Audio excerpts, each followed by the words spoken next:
Suku Bugis adalah suku yang paling banyak mendiami Provinsi Sulawesi Selatan.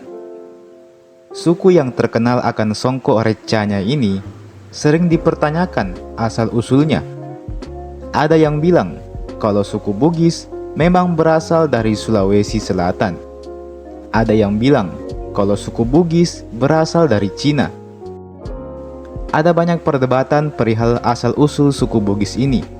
Kajian maupun penelitian terus dilakukan, namun perdebatan itu masih tetap ada. Lantas, dari mana sebenarnya suku Bugis itu berasal? Benarkah dari Cina?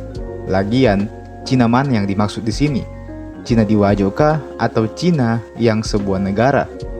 Dan kenapa bisa namanya sama-sama Cina? Apakah ada hubungan antara kedua tempat ini?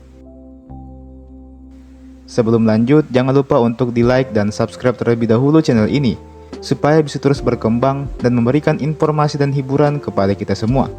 Kalau sudah, langsung saja, mari kita masuk ke pembahasannya. Bugis adalah suku yang tergolong ke dalam suku-suku Deutero Melayu. Kelompok Deutero Melayu ini masuk ke Nusantara setelah gelombang migrasi pertama dari daratan Asia, tepatnya di wilayah Yunan. Pada teori Yunan, dinyatakan bahwa bangsa Indonesia berasal dari Yunan, yang merupakan sebuah daerah di Cina Selatan, di mana teori tersebut didasari pada hasil temuan teknologi serta persamaan bahasa yang ada dan menjadi alat untuk berkomunikasi. Pada awalnya, seorang sejarawan yang juga dikenal sebagai seorang arkeolog asal Austria bernama Robert Baron von Heine melakukan sebuah kajian mendalam mengenai kebudayaan megalitik di Asia Tenggara dan Pasifik. Melalui kajian tersebut, Robert Baron von Heine ini mengemukakan dan menyimpulkan bahwa di masa Neolitikum, atau tepatnya 2000 tahun sebelum Masehi hingga 200 tahun sebelum Masehi, terdapat sebuah bangsa yang melakukan migrasi dalam beberapa gelombang yang bergerak dari Asia Utara menuju Asia Selatan. Menurutnya, migrasi tersebut membuat banyak manusia purba yang pada akhirnya mendiami berbagai pulau yang terbentang dari Madagaskar yang ada di Afrika hingga dengan Pulau Paskah yang ada di Chile.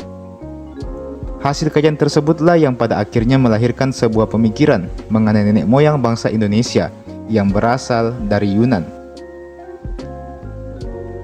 Pada teori Yunan sendiri, bahasa Melayu yang ada atau digunakan tersebut juga memiliki kemiripan dengan berbagai bahasa lainnya, seperti bahasa Champa, Vietnam, dan juga Kamboja.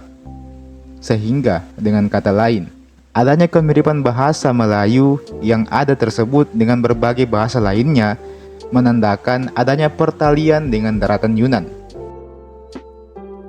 Jadi, secara garis besar, suku Bugis bersama dengan suku-suku Deutero Melayu lainnya di Nusantara diperkirakan memang berasal dari Cina. Tapi, bagaimana caranya suku Bugis ini bisa terbentuk?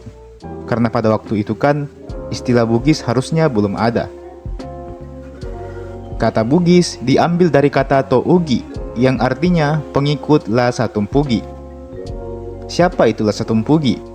Lhasa Tumpugi dulunya adalah seorang raja di Kedatuan Cina yang ada di Pamana, Kabupaten Wajo. Lhasa Tumpugi ini bukan sembarang orang. Dialah raja pertama di kerajaan itu. Jadi, dialah juga yang mendirikan kerajaan Cina tersebut. Jadi kata Tougi maupun Bugis artinya adalah para pengikut Lhasa Tumpugi atau orang-orang yang mengikuti Raja Lhasa Tumpugi. Jika kita mau melihat silsilah Lhasa Tumpugi, maka kita bisa menjumpai fakta bahwa Lhasa Tumpugi adalah saudara dari Batara Latu. Batara Latu adalah Datuk Luwu kedua, Raja Luwu kedua. Batara Latu kemudian mempunyai dua orang anak kembar, yakni Saweri Gading dan Iwe Tendriabeng. Sementara itu, Lhasa Tumpugi memiliki seorang anak perempuan yang bernama Iwe Cudai. Pada masa-masa berikutnya, Saweri Gading pergi ke kerajaan Cina milik Lhasa Tumpugi dan menikahi Iwe Cudai, anak dari Lhasa Tumpugi. Hal ini sejalan dengan yang dituliskan oleh website resmi pemerintah Kabupaten Wajo.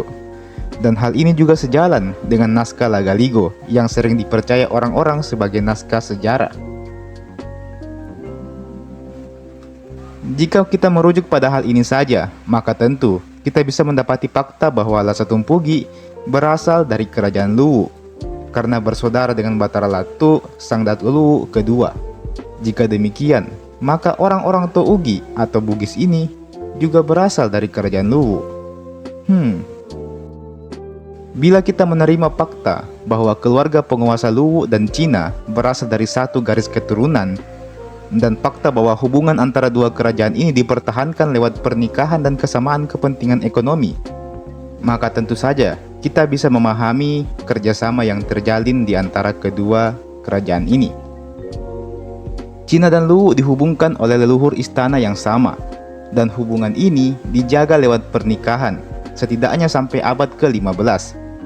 Kedekatan hubungan historis Cina dan Luwu tampak dalam cerita Lagaligo lewat perkawinan Sauri Gading, seorang pangeran dari Luwu dengan sepupunya Iwe Cudai, putri dari Cina.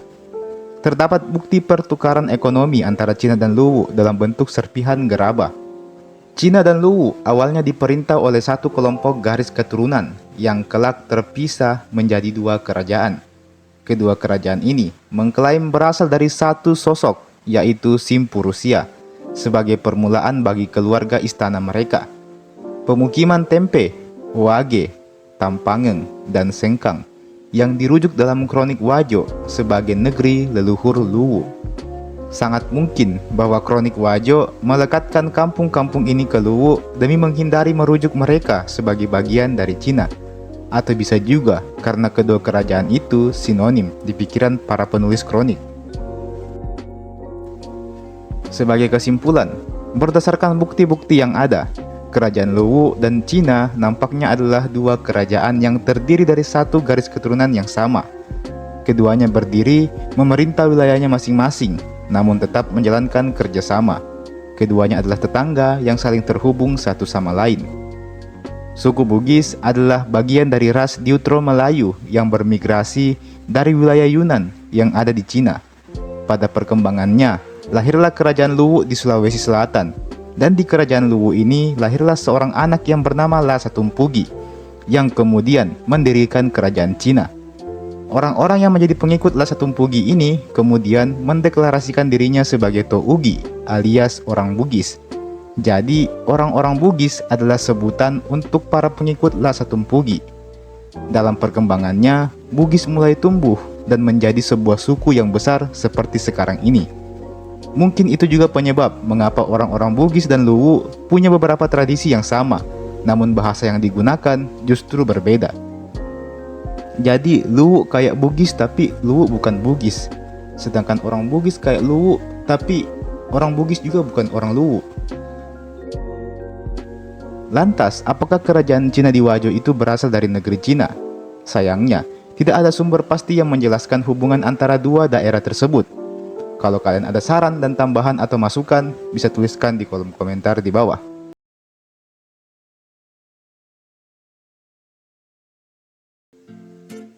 Bisu adalah bentuk peninggalan kuno di wilayah Sulawesi Selatan.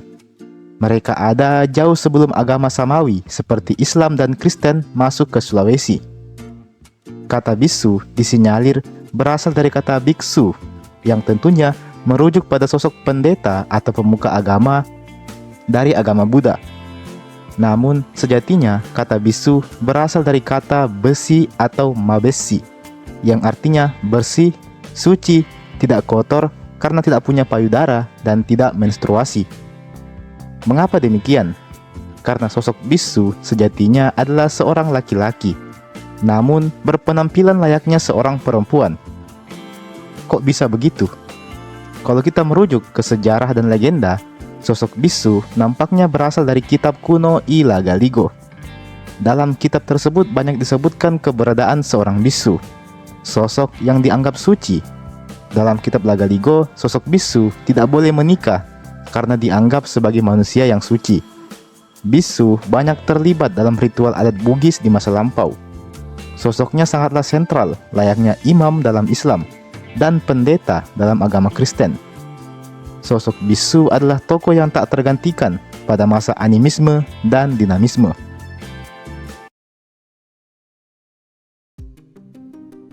Cerita mengenai bisu dan sejarahnya ini dimuat dalam karya sastra Ila Galigo. Dikisahkan, kemunculan bisu berawal dari diturunkannya seorang manusia pertama ke dataran Sulawesi Selatan yang bernama Batara Guru. Batara Guru kemudian bertemu dengan permaisurinya yang bernama Wenyi Liktimo yang berasal dari dunia bawah. Tak lama kemudian diturunkan pula lah 2 orang bisu yang akan mendampingi Batara Guru beserta istrinya dalam menciptakan bahasa, kebudayaan, adat istiadat, dan sebagainya. Bisu pada masa itu dikisahkan sebagai seseorang yang jadi perantara antara Batara Guru dengan sang dewata atau dewa.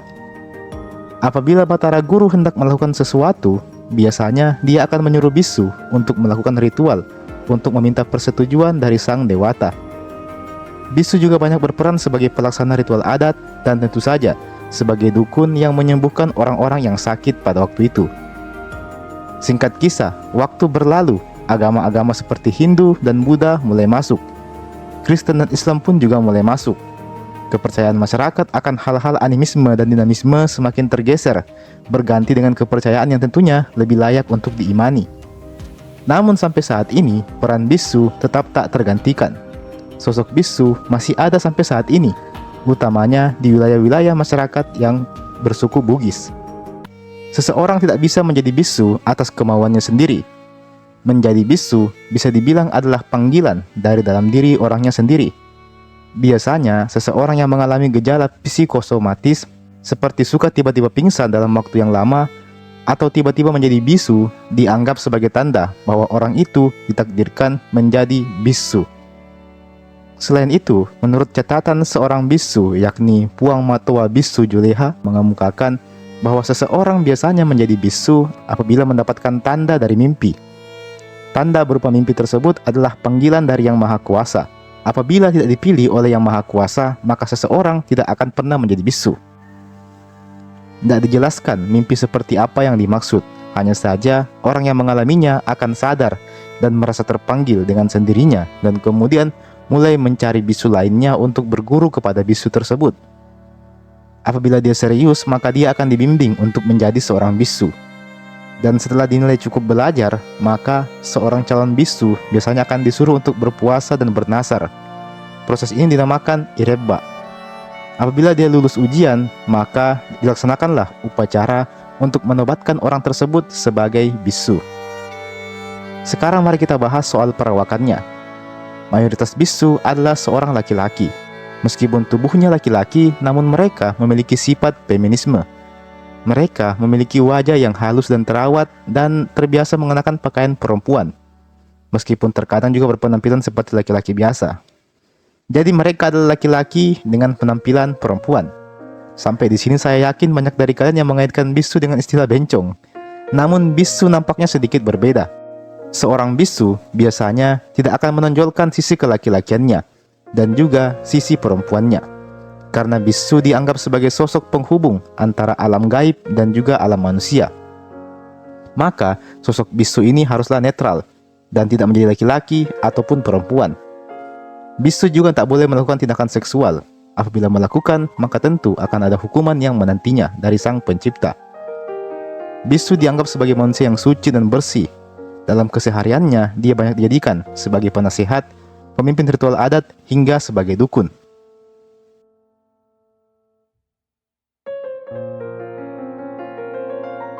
Di masa lalu, bisu dianggap sebagai sosok yang penting. Dalam setiap ritual adat, bisu selalu hadir dan memimpin ritual tersebut. Seiring dengan berjalannya waktu, tepatnya di tahun 1950-an, di mana pada masa itu sedang terjadi pergolakan di wilayah Sulawesi Selatan, karena adanya pergerakan dari DITII yang dipimpin oleh Kahar Musakkar. Salah satu yang menjadi incaran kala itu adalah para bisu. Mereka banyak diburu, ditangkap, digunduli, dan dipaksa untuk menjadi seorang laki-laki normal. Apabila mereka menolak, maka akhirnya akan dibunuh, karena dianggap sebagai dukun penyembah berhala dan tidak sejalan dengan syariat Islam. Banyak benda-benda pusaka dan pakaian khas para bisu yang dibakar dan dibuang ke laut pada waktu itu. Usai masa pemberontakan DITII, nasib para bisu tidaklah membaik. Pemerintahan Orde Lama terus mengincar mereka karena mereka dituduh sebagai penganut paham komunis dan anggota PKI. Alhasil, peranan bisu semakin menghilang. Mereka banyak bersembunyi dari incaran pemerintah. Barulah setelah masa-masa perburuan itu berakhir, masyarakat mulai membangkitkan kembali budaya atau sosok bisu ini. Utamanya kala raja terakhir Bone, yakni Andi Mapanyuki dilantik sebagai Raja Bone, sosok yang melantiknya adalah seorang bisu. Di Kabupaten Pangkep, peran bisu masih digunakan dalam urusan pertanian. Biasanya bisu akan diminta untuk menentukan hari baik saat benih pertama akan ditaburkan di lahan. Bisu juga akan menjadi orang pertama yang menaburkan benih tersebut. Masyarakat percaya bahwa hasil panennya akan melimpah apabila ada bisu yang menaburkan benih di lahan tersebut.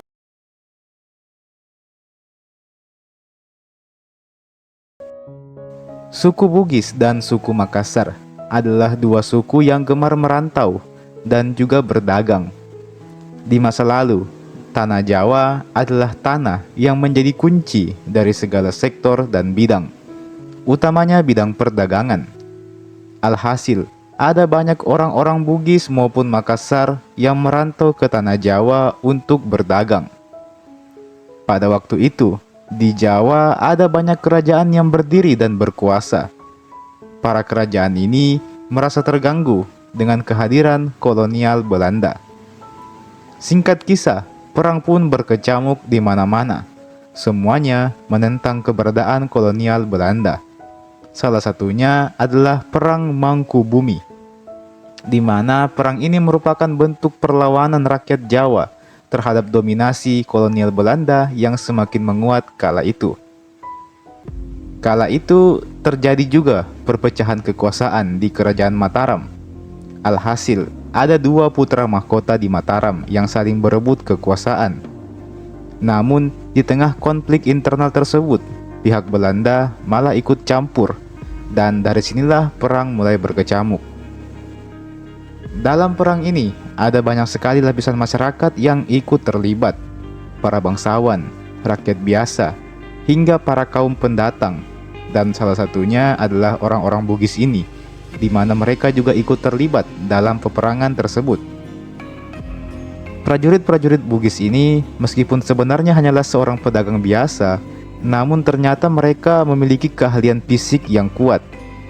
Keberadaan mereka ini seolah menjadi ancaman tersendiri bagi kolonial Belanda.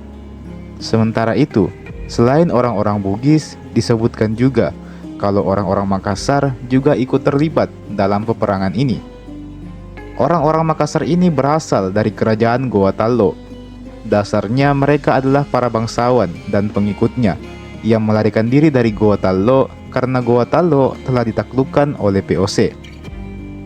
Dikarenakan memiliki dendam terhadap VOC, maka para bangsawan Makassar ini juga melibatkan diri ke dalam perang yang disebut-sebut sebagai Perang Pembebasan Tanah Jawa ini. Setelah melalui pertempuran yang panjang, perang pun akhirnya berakhir. Setelah perang usai, ditandatanganilah Perjanjian Giyanti, yang mana salah satu isi perjanjian tersebut adalah membagi kerajaan Mataram ke dalam dua bagian. Yang satu menjadi Kerajaan Surakarta, dan satunya lagi menjadi Kesultanan Yogyakarta. Dan di Kesultanan Yogyakarta ini, terpilihlah seorang raja yang memang memelopori perang ini. Beliau bernama Pangeran Mangkubumi. Pangeran Mangkubumi sendiri menaruh perhatian yang besar dengan orang-orang Bugis dan Makassar yang telah berjasa membantunya dalam perang ini. Beliau menganggap kalau kesetiaan dan kekuatan orang-orang Bugis dan Makassar ini patut diperhitungkan. Alhasil, orang-orang Bugis ini kemudian menjadi bagian dari pengawal Keraton Yogyakarta. Setelah Pangeran Mangkubumi mendapat perubahan nama menjadi Sri Sultan Hamengkubuwono I, prajurit Bugis ini diberi tugas untuk mengawal putra mahkota di Indalem Mangkubumen. Tugas ini menunjukkan kepercayaan yang tinggi terhadap kemampuan dan loyalitas mereka. Selain itu, orang-orang Bugis dan Makassar ini juga bertugas di Kepatihan sebagai pengawal Pepatih Dalem. Dan kemudian pada masa Sri Sultan Hamengkubuwono yang ke-9, para prajurit Bugis ini akhirnya bergabung dengan prajurit keraton lainnya, alias mereka benar-benar telah melebur menjadi satu dengan keraton Yogyakarta. Jadi awalnya mereka cuma ditugaskan sebagai pengawal para bangsawan, pengawal putra mahkota, dan kemudian mereka menyatu dengan keraton Yogyakarta. Dan para prajurit Bugis ini memang dikenal sebagai prajurit yang tangguh dan terampil dalam pertarungan. Mereka juga punya loyalitas yang tak perlu diragukan lagi. Selain itu, mereka yang awalnya adalah pedagang juga mempunyai jiwa-jiwa wirausaha yang tinggi. Dan hal inilah yang menjadikan mereka ini, orang-orang Bugis Makassar ini, ikut terlibat juga dalam pembangunan di wilayah keraton Yogyakarta. Singkat kisah, lahirlah dua kelompok prajurit keraton Yogyakarta yang berasal dari Sulawesi Selatan.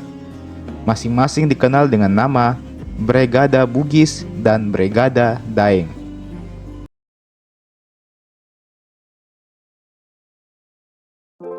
Di Sulawesi, ada beberapa suku yang memang ahli dalam melaut. Suku Bugis, Makassar, Mandar, hingga suku Bajo.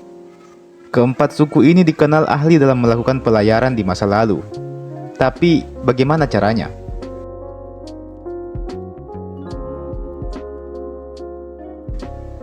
Dikutip dari National Geographic, salah dua suku yang paling dikenal ahli dalam melaut adalah suku Bugis dan Makassar. Suku Bugis maupun Makassar dikenal sebagai pelaut yang dapat memanfaatkan perbintangan dan fenomena alam sebagai suatu sistem navigasi atau petunjuk arah dalam melakukan aktivitas pelayaran. Suku Bugis dan Makassar ini sudah mengenal yang namanya sistem navigasi. Mereka berhasil mempelajarinya dengan melihat bintang-bintang di langit, tanda-tanda lautan seperti gelombang air, arus laut, hingga arah angin. Terkait gugusan bintang sebagai alat bantu navigasi, dalam bahasa Bugis dikenal dengan istilah bintoeng. Jenis rasi bintang yang berkembang dalam masyarakat suku Bugis dan Makassar bermacam-macam. Jadi, orang Bugis dan orang Makassar ini telah mengenal yang namanya rasi bintang. Padahal kalau kita pikir-pikir, ilmu astronomi belumlah semaju sekarang. Hanya saja, rasi bintang yang mereka kenal itu berbeda dengan rasi bintang yang kita kenal sekarang ini. Mungkin istilahnya berbeda. Nah, adapun rasi bintang yang dikenal oleh orang-orang Bugis kala itu antara lain ada bintang balue, atau lebih dikenal oleh nelayan Bugis sebagai bintang janda atau bintang tunggal. Kata balue berasal dari kata balu yang memiliki arti janda. Menurut kepercayaan masyarakat suku Bugis, bintang balue adalah bintang janda yang karena tunangannya meninggal sebelum menikah. Bintang balue merupakan salah satu rasi bintang yang digunakan oleh masyarakat nelayan suku Bugis dan Makassar dalam melakukan aktivitas pelayaran. Bintang ini dikenal oleh masyarakat sebagai rasi bintang yang dapat menunjukkan arah selatan dalam pelayaran. Bintang balue atau biasa juga dikenal dengan istilah bintung salatang merupakan salah satu rasi bintang yang paling terang di langit, sehingga mudah terlihat oleh masyarakat nelayan suku Bugis. Kemudian, bintung bola kepang yang digambarkan memiliki rumah dengan tiang satu yang lebih pendek dari tiang lainnya. Menurut pemahaman masyarakat suku Bugis, bintang bola kepang dilambangkan dengan seorang tukang kayu yang membangun rumah dan berkali-kali memotong tiang rumahnya secara tidak rata. Tukang kayu tersebut tidak pernah menyelesaikan pekerjaan rumahnya, sebab wanita cantik atau janda cantik alias bintang balue tetangganya selalu mengganggunya. Bintang bola kepang dalam navigasi suku Bugis digunakan sebagai penunjuk arah selatan.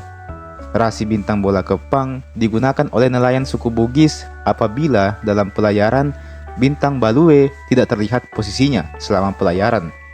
Jadi kalau bintang balue tidak kelihatan, maka mereka akan melihat bintang rasi bola kepang, karena keduanya sama-sama menunjukkan arah selatan. Kemudian ada juga bintang bole mangiweng dan bintang lambarue. Kedua rasi bintang ini saling berdekatan, yang dikenal juga dengan nama bintang pari.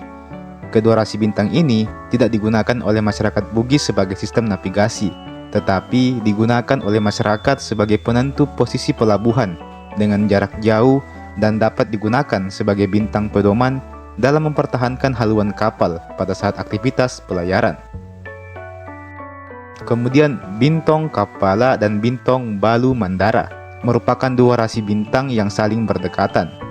Bintang Kapala atau biasa disebut dengan bintang biduk, di mana rasi bintang biduk Kapala digambarkan sebagai bintang kapal.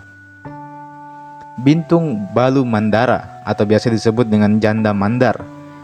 Berdasarkan penggunaannya, bintung Kapala banyak digunakan untuk menentukan arah utara, sedangkan Bintung Balu Mandara digunakan untuk penentuan secara spesifik. Jadi, keduanya ini sama-sama melambangkan arah utara.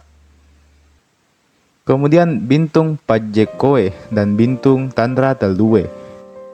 Keduanya ini dikenal dengan sebutan Rakkalae yang berarti bajak. Bintung Pajekoe digambarkan oleh masyarakat dengan berbentuk bajak. Di tengah-tengah Bintung Pajekoe terdapat 3 bintang sejajar yang diberikan istilah Bintung Tandra Telue yang berarti 3 suar. Nelayan suku Bugis menggunakan Bintung Pajekoe dan Bintung Tandra Telue sebagai sistem navigasi yang mengarahkan ke arah barat. Para nelayan juga menganggap bahwa keberadaan Bintung Pajekoe dapat menjadi sumber utama dalam penentuan seluruh arah. Ketika bintang ini sudah terlihat, maka seorang nelayan sudah dapat menentukan arah.